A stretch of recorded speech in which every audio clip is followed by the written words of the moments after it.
Good morning, students. In chapter 2, components of food, we have learned that we eat different types of food items because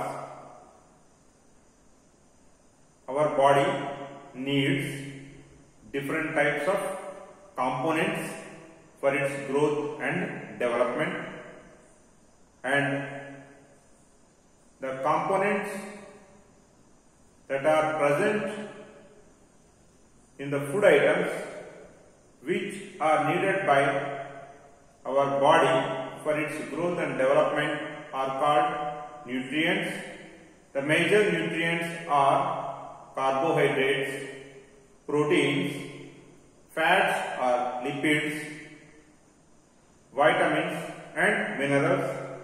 Along with that, in our food, water and dietary fibers also are present. Water and dietary fibers are not nutrients, but they help a lot for many of the activities inside our body.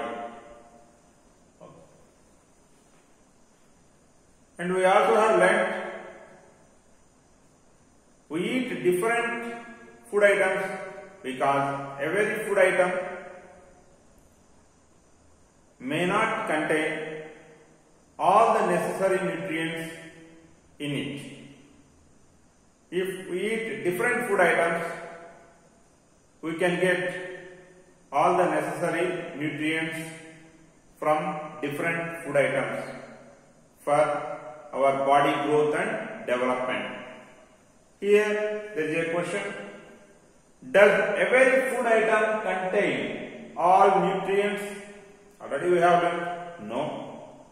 Every food item contains any one specific nutrient in major or large quantity, and remaining nutrients may be present in very small quantity or may not be present at all.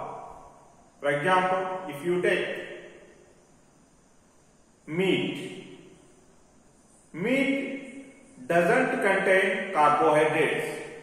It only contains proteins and fat. And if you take rice grains, rice contains carbohydrates as its major quantity. Proteins and fats are present very less in quantity. If you take the grains like chana dal, moong dal, etc., they contain more proteins and less carbohydrates and fats. If you take groundnut seeds, dry coconut, they contain more fats and less carbohydrate and less protein. Some may contain all the necessary nutrients little in equal proportion, like milk. It contains protein, fat and carbohydrate. If you take egg, it contains both protein and fat almost in equal quantity.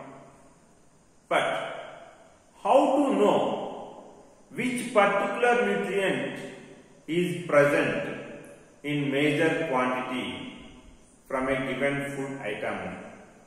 How do we come to know which particular nutrients are present in a given food item?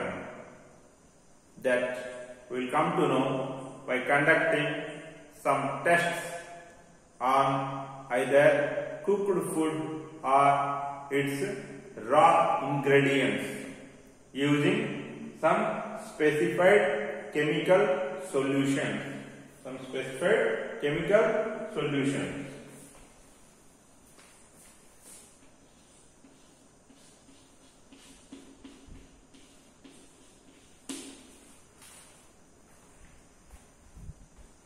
So we can come to know the presence of specific nutrients from a given food item by conducting some tests using certain specified chemical solutions. Okay. The tests to know the presence of carbohydrates, proteins and fats, and the tests to know the presence of vitamins and minerals, they are different. The tests that are used to know the presence of carbohydrates, proteins and fats are simpler tests, or these can be easily conducted. Whereas the tests to know the presence of the vitamins and minerals are little complex tests. They are not simpler tests. So, the tests for the identification of carbohydrates, proteins and fats are simpler than the tests for the identification of other two nutrients, that vitamins and minerals. Okay. The solutions that are used to know the presence of nutrients, that is carbohydrates, proteins and fats, are iodine solution, copper sulfate solution and caustic soda solution. Three solutions are used to know the presence of carbohydrates and proteins. Because for the fats identification, we don't use these three solutions. We use some different tests. Okay, right? Solutions used to identify or used to know the presence of carbohydrates and proteins from a given food item are iodine solution, copper sulfate solution and caustic soda solution. Using these solutions to know the presence of the carbohydrates and proteins is very easy. In the same way, preparing these solutions also is easy only. How to prepare iodine solution?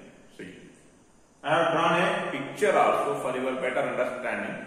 First, let me explain. Iodine solution can be prepared by adding few drops of tincture iodine to a test tube which is half filled with water. Take a normal 10 ml test tube like this and take few drops of tincture iodine. Using a dropper you add, okay, few drops of this tincture iodine to this test tube. In this test tube you have already filled half with water. So around some 5 to 7 ml of water is already filled in the test tube. To this half water filled test tube you are adding few means some 7 to 10 drops, drop by drop, okay, of tincture iodine. Around it may come 1 milliliter.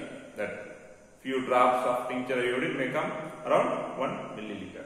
So by adding few drops of tincture iodine to a test tube half filled with water. Right. Next, copper sulfate solution can be prepared by, here you are not adding, instead you are dissolving. Why? There water also is liquid, tincture iodine also is liquid. So you are adding a liquid to another liquid, so both get mixed. But here you are adding a solid to liquid. So the solid has to get dissolved, then only solution is formed. Solution means it must appear clear, okay, in one form. It should not show some dust is present in it or some sand granules type thing is present in it. It should be seen by you in homogeneous form, okay, clear form, right? So for that, what you can do, how to add a substance which can dissolve in it. So here copper sulfate solution is prepared by dissolving 2 grams of copper sulfate in 100 ml, that is milliliter of water. Take a conical flask, fill 100 ml of water in it and add 2 grams of copper sulfate.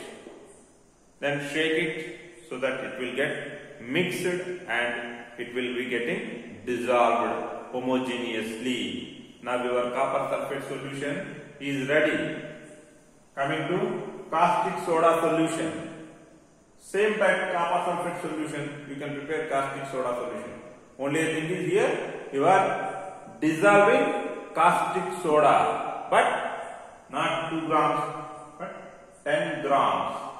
By dissolving 10 grams of caustic soda in 100 milliliter of water, you can prepare. See, 10 grams of caustic soda, it is dissolved in 100 ml of water.